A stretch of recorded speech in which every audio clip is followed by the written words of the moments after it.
Healthcare is the area where Democrats think they have the biggest advantage over Republicans. In fact, I've spoken to Democrats, including people who are campaign consultants and other folks I know from inside the swampy beltway in D.C., and they will tell you that it was largely healthcare, they believe, and public perception about healthcare that led them to a pretty substantial victory in the midterm elections for the House.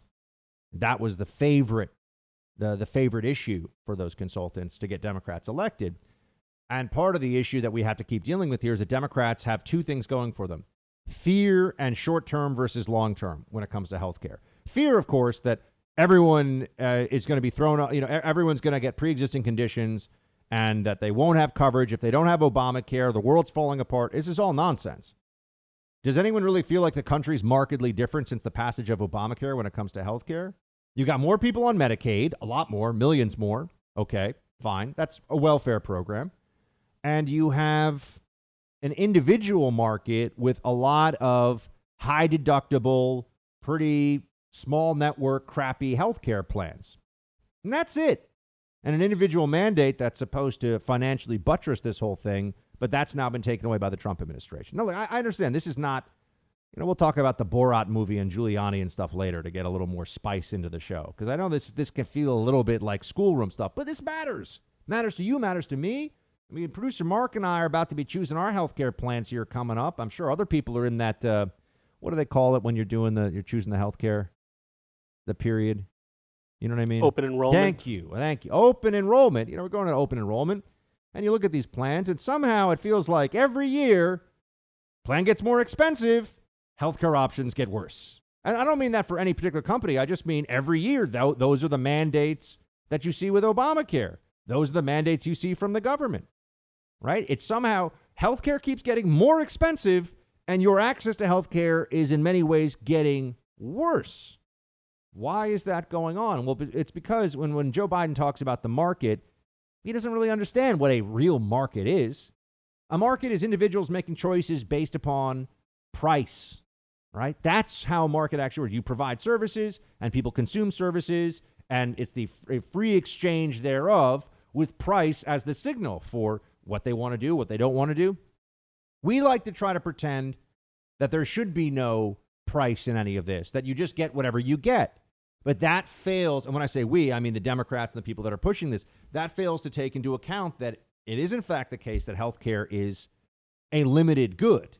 Now, that doesn't mean we can't provide some form of healthcare from everyone. We obviously have emergency rooms where you must treat people no matter what, but not everybody's going to get to see the most reputable heart surgeon in the world. There's just not enough. Not everyone's going to get to see the top LASIK eye surgery doctor or whatever. Just not going to happen, right? There are market forces at work in this. And what the government keeps doing is saying, let's just subsidize things more. Let's make more decisions for people and then subsidize it more with taxpayer dollars. That's not a market. That's the government. That's central planning. This is the central failure of socialism at work. So that's what they are doing. And when they talk about setting up a public option, that will essentially turn into Medicaid on steroids, right? Why isn't Medicaid sufficient right now? Why isn't everyone saying, well, you have to only make a certain income to qualify for Medicaid, but the people on Medicaid generally don't have very good health outcomes. And why is that? Well, because for the program to even be a little bit solvent, and it's the main drag on state budgets in places like New York and New Jersey and Illinois, Medicaid, public sector pensions, that's why people's property taxes keep going up. Those are the drags on state budgets. Medicaid, I think in the case of New York, is by far the biggest one.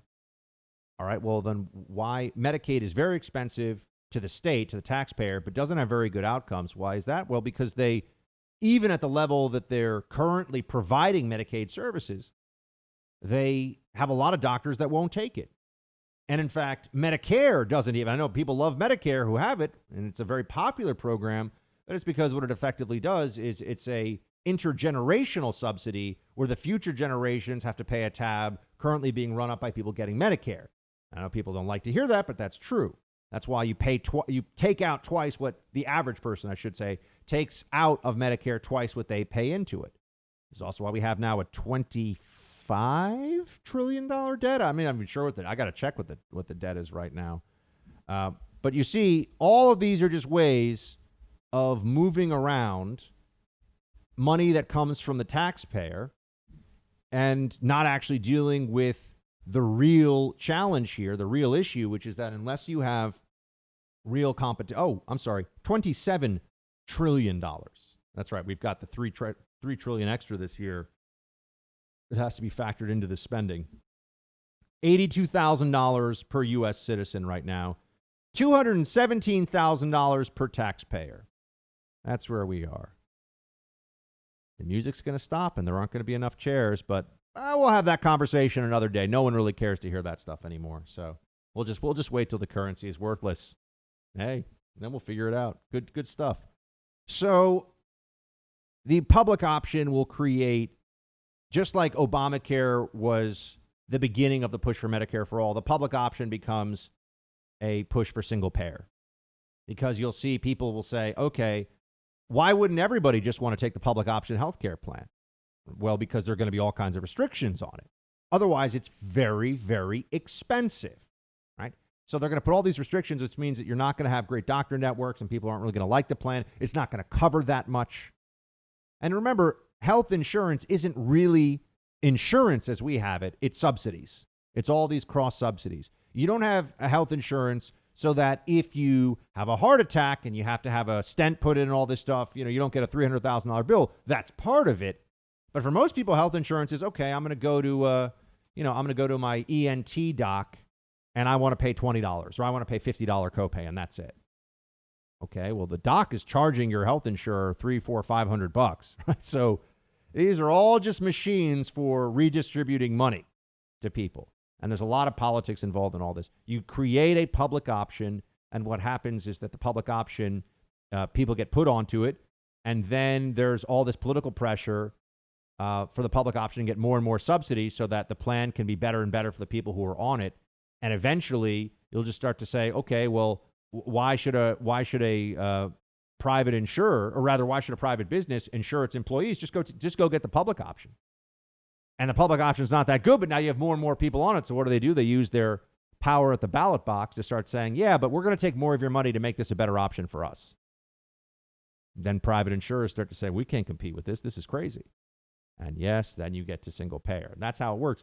The same way we told you that Obamacare was going to be a stepping stone to Medicare for all, which we all know now is true.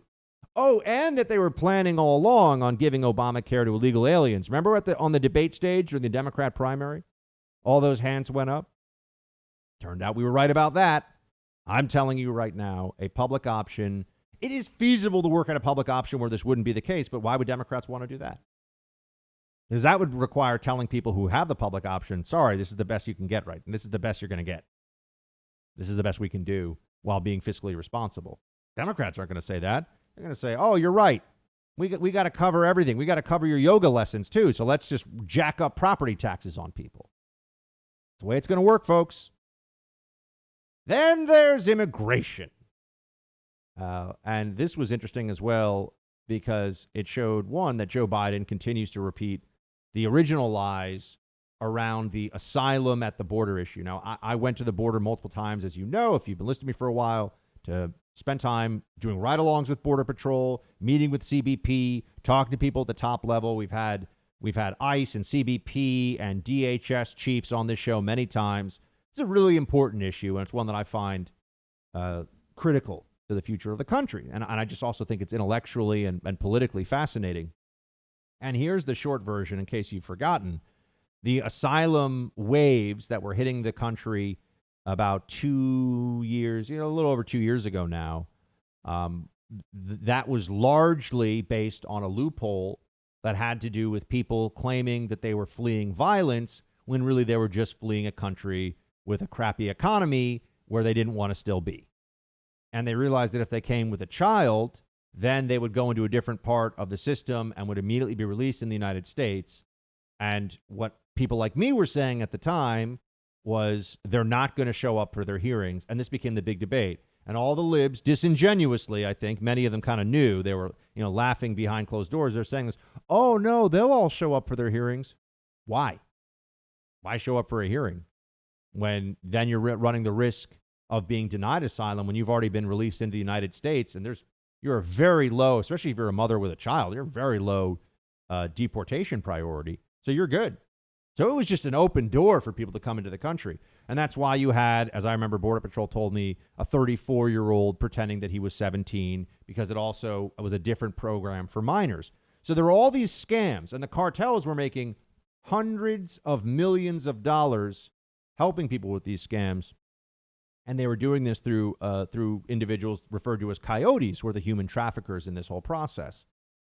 And the different plazas, which is what the cartels call the areas along the southern border where they control and they break them up, and it's their turf, right? They make the money for people that come to the border there. And the cartels would use these coyotes. A lot of money going through people's hands. It was fascinating last night to see just how many dumbass blue checks think that coyote is a disparaging term for immigrants who are coming to the border. And these are people, I mean, what's the guy who went to, I think he's a Harvard student now, David Hogg, the guy who became the anti-gun activist, but he was 17, so you couldn't criticize him. And he would go around calling people blood-soaked terrorists, but if you said anything, then they need to boycott, you're attacking children. Notice how the libs love to do this? They did this with Greta Thunberg. Yeah, let's have a very odd 16-year-old lecturing us. Now she's 18, so game on, right? We can fight, we can argue. She's an adult, right? Are those the rules or no? Can you criticize people when they're 18? They have to be 21? I just want to know.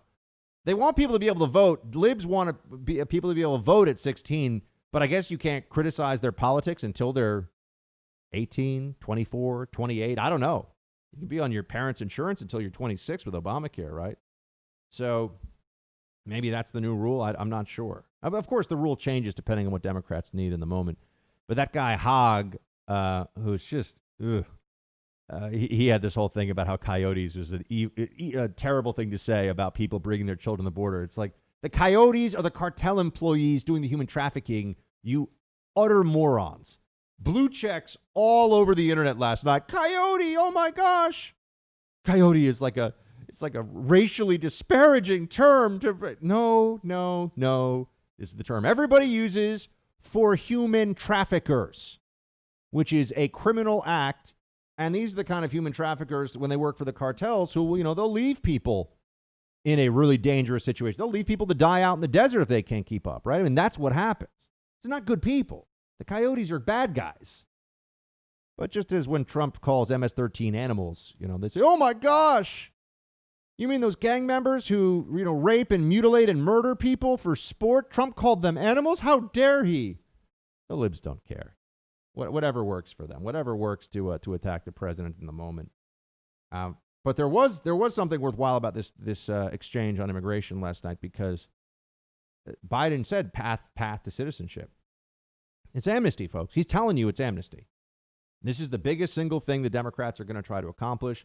It is the top priority for them. They want amnesty. Absolutely. They want amnesty for illegals in this country because that's when we'll also find out, oh my gosh, suddenly it'll be, oh, we had no idea. We said it was 11.7 million people in the country legally. Turns out it's more like 20 to 25. Oh, yeah. Get ready for that, too. But the government that the government that has the geniuses at the FBI who thought that Carter Page was a Russian spy and set up a FISA on him, that government really knows how many illegals have come into the country over the last 20 years, right? Sure they do. That's why they fight at every turn trying to count the illegals properly. They don't want that to be known. You would think they would want it to be known, but no, they don't like that data to be kept. So amnesty is for real. And then there was the kids in cages line, which the Democrats love to bring this up. Well, Trump had something to say about that. Play clip 9. These 500 plus kids came with parents. They separated them at the border to make it a disincentive to come to begin with. Real tough. We're really strong. And guess what? It's not coyotes didn't bring them over. Their parents were with them. They got separated from their parents. And it makes us a laughing stock and violates every notion of who we are as a nation. Let me ask you a follow-up question. They did it We changed the policy. Your response they to did that? It. We changed. Did not. They built the cages. Who built the cages, Joe? Let's talk about what Who built the cages, Let's Joe? talk about what we're talking about. What happened? Parents were ripped. Their kids were ripped from their arms and separated. And now they cannot find over 500 of sets of those parents, and those kids are alone. Nowhere to go. Nowhere to go. It's criminal. Who built the cages? If you want to know, the Obama administration built the cages. And they're really just fenced-in areas. And I've seen those. I've been to those fenced-in areas. I've seen those fenced-in areas. And they are also temporary holding facilities where people usually would be processed within 24 hours. They are depressing. They are not nice. I'm not negating that in any way. But people tended to be in them for a day, maybe two. And then they were released into the interior of the United States after being processed by ICE. That's what was happening. The whole thing was a scam, by the way. These people were not fleeing violence. They were being trained by the coyotes who were bringing them to the border. Biden doesn't know what the heck he's talking about, but it doesn't matter. People just want to hear what they want to hear, especially Democrats. I got a crash course recently at home title theft. And look, you better pray this crime never happens to you because it can ruin you financially. It goes after your most valuable asset, your home. Here's what happens. The legal title to your home, to all homes, they exist online. They're in servers. They're up in the cloud. Cyber thieves, hackers get access into those servers, and then they'll use a quitclaim deed to kick you off your home's title, put themselves on, and then you'll just get stuck with the payments. Sometimes you won't even find out about this until the eviction notice arrives. You've got to go with the experts I trust to create a virtual barrier around your home's title with Home Title Lock. All you have to do is go to HomeTitleLock.com and use the promo code RADIO for 30 free days of protection. That's HomeTitleLock.com, promo code RADIO for 30 free days of protection. You can also check online to see if you're a victim of this crime and don't even know it yet. HomeTitleLock.com, promo code RADIO.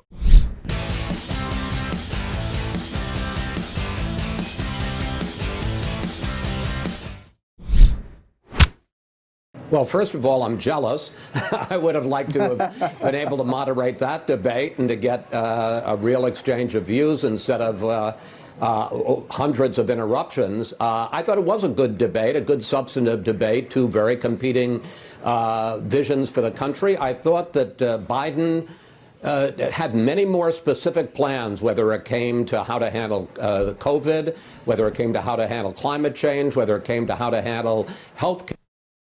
Yeah, Chris Wallace is a Democrat, obviously. So, of course, he cares about the specifics of how to handle climate change. The reality of how to handle climate change is to go about your life and stop worrying about something that's not a problem. Our technology is naturally decarbonizing. It has been for as long as we have been using fuel on an industrial level. And that is the reality. And that has happened because of efficiency and because of technology, not because of government mandates. But Chris Wallace's point here about how it was a pretty good debate, yeah, it was pretty substantive. I mean, I think in some ways it was a little bit on the more boring side. I found the moderator okay for a bit, and then I thought it went off the rails a little, but it was not awful, I will say that. It was certainly better than Chris Wallace. So there's that part of it. Oh, wait, speaking of libs who freak out about climate change, play 22. Here's former presidential candidate Pete Buttigieg. And then he makes really strange remarks like windmills killing all the birds and something about windows that I don't even understand that show that he is literally incapable of even grasping the nature of the problem and therefore will never be able to serve up a solution. And remember, there's no do-over on climate. We're literally entering the event horizon. We've got a matter of just a few short years before some of these things become irreversible. And what I love about Joe Biden's way of talking about the climate is he makes clear that this is not a choice between doing what's right for the climate and doing what's right for the economy. The only way to have an economy continue to grow is to have an economy wired up to the benefits of the many transitions and improvements we've got to make.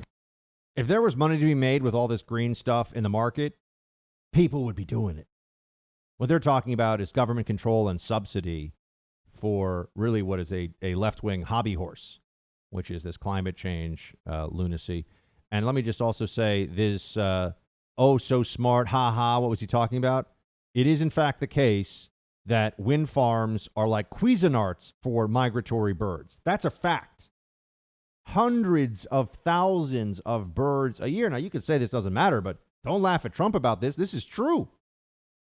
You can look at the photos, the carcasses, including endangered species, including large threatened raptors, killed by wind turbines all the time, all across the country. Doesn't it make sense? It's a giant fan in the air. Birds die by the hundreds of thousands, according to the Audubon Society. You go read on the left-wing sites. It's actually true. But they, let's laugh at Trump. Yeah, they laugh at him out of their own ignorance. That's true of so many things.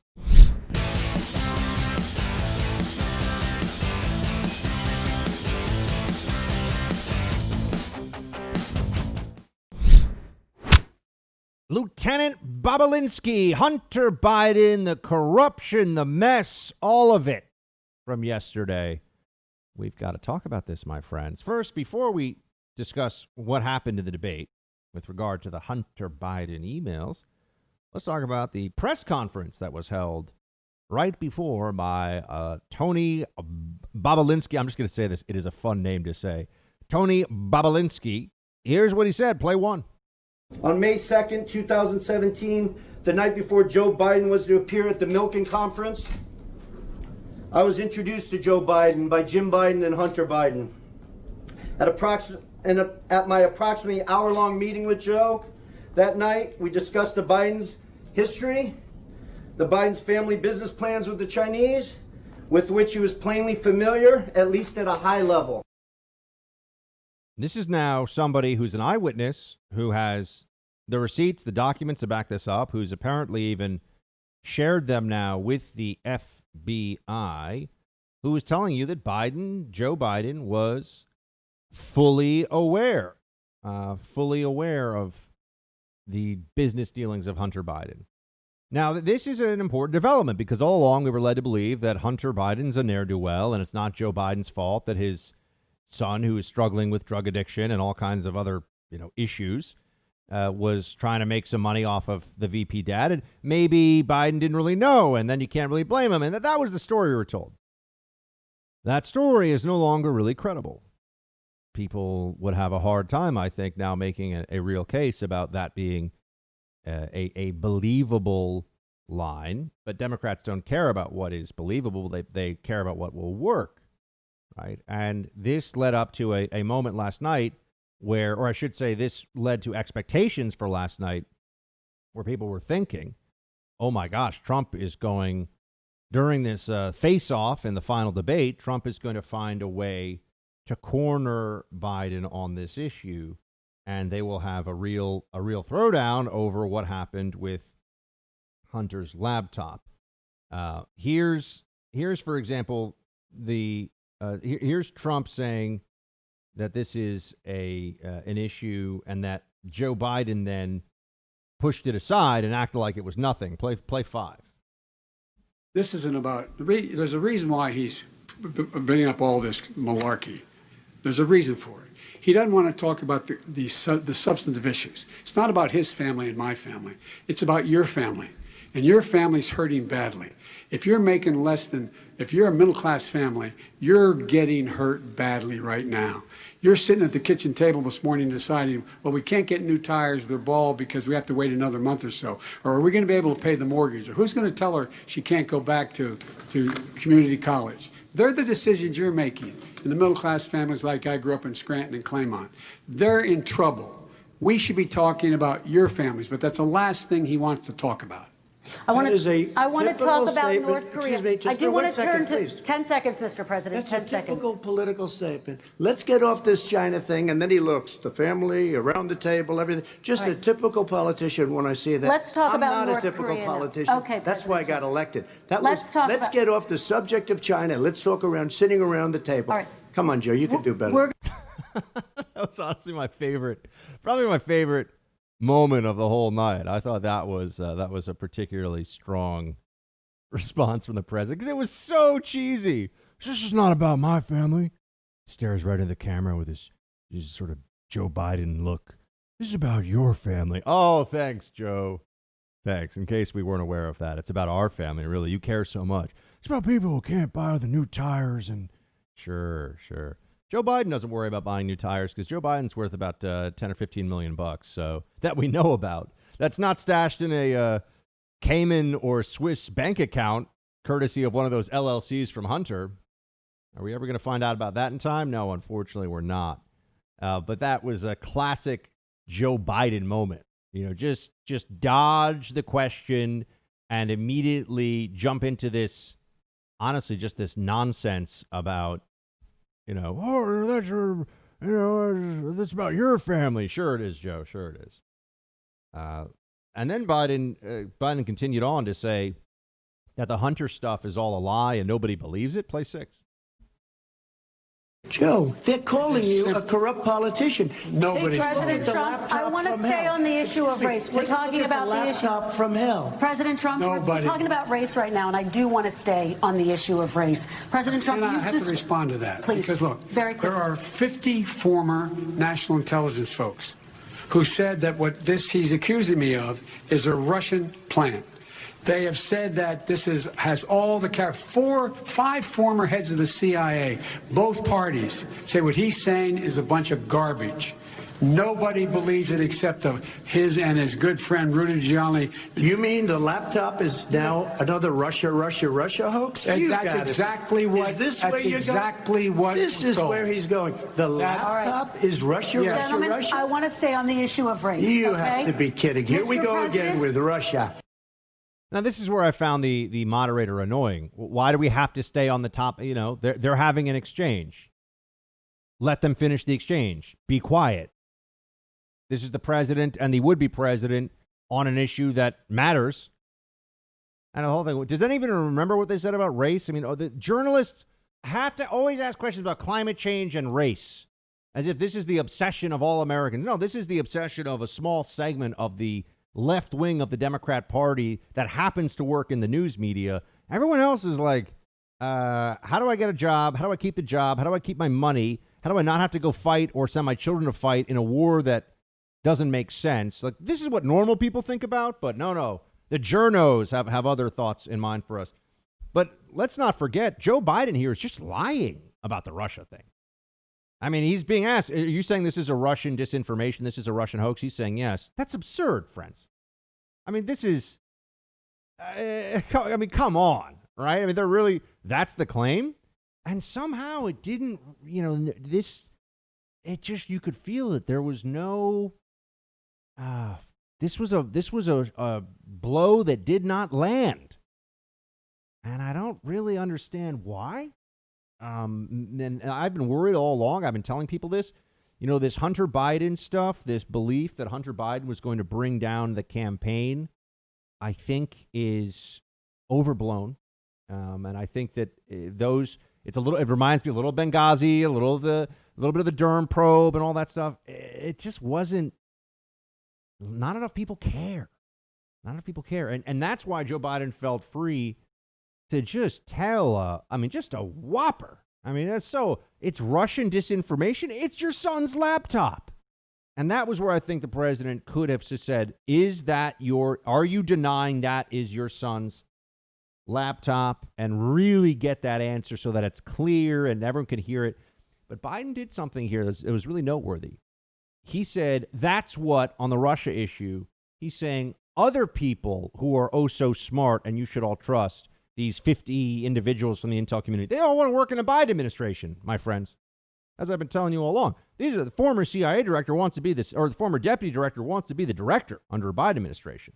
Like the former chief of whatever at NSA wants to move up to a White House, counterterrorism czar role or something. I mean, this is the way the national security apparatus works. That's how you get the job. You don't get the job by being the best. What does the best even mean? You just show up and do the same crap everybody else is doing. You get the job by stepping up in the media and being a good little lackey for the candidate who wins. That's how you get the job.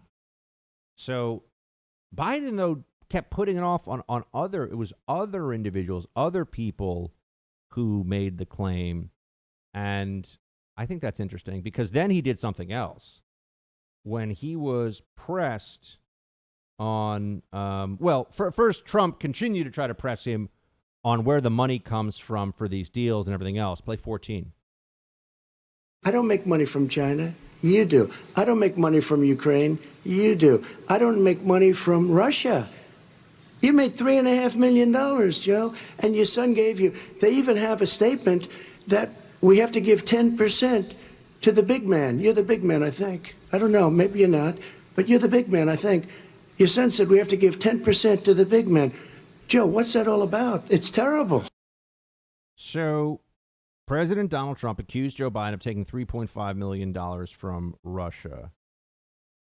Trump is referring to a deal released, this is according to Forbes, discussed in a Senate Republican report, right, that claims that Elena Baturina or something, the former mayor of Moscow's wife, Baturina, that there was a investment firm co-founded by Hunter Biden in 2014, Rosemont Seneca, received $3.5 million.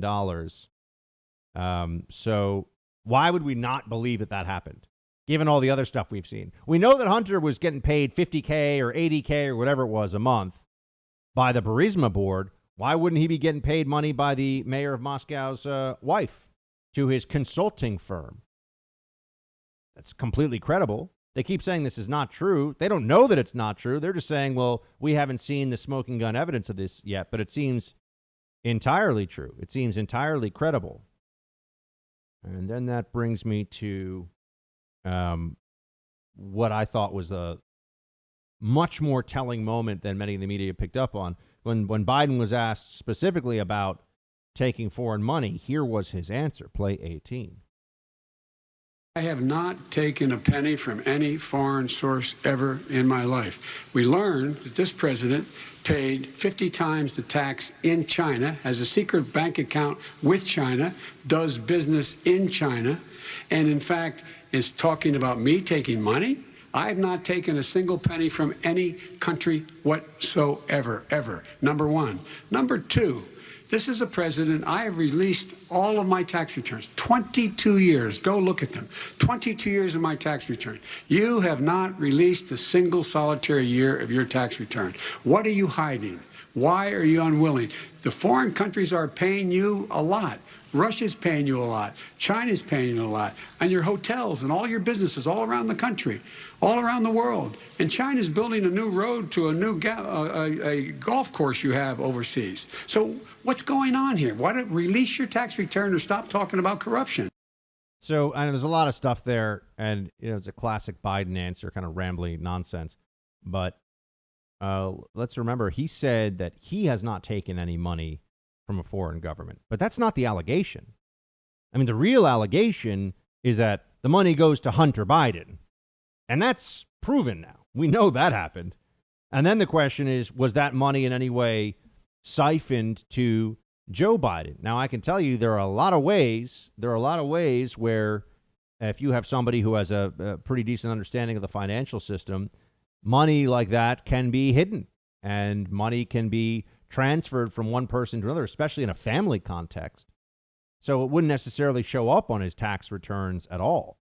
So, if you've got a bank account that you're not declaring on your financial disclosures, or you've got a bank account that's a U.S.-based one through an LLC that you're not declaring on your income tax statement, there are ways that this money could be out there in Joe Biden's grasp, but that it doesn't necessarily get tagged to him.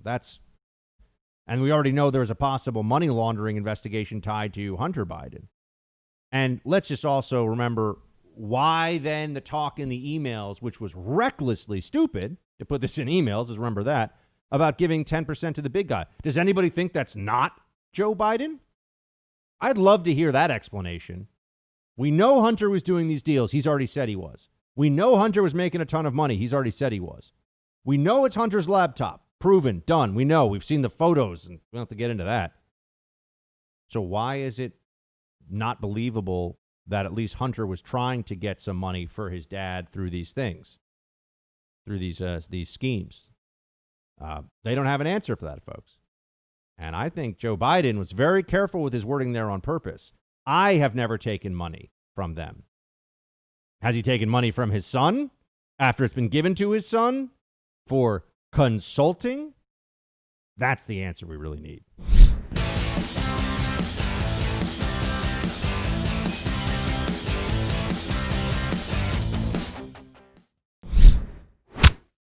Yag Shamash, I here to defend America's mayor, Rudolph Giuliani.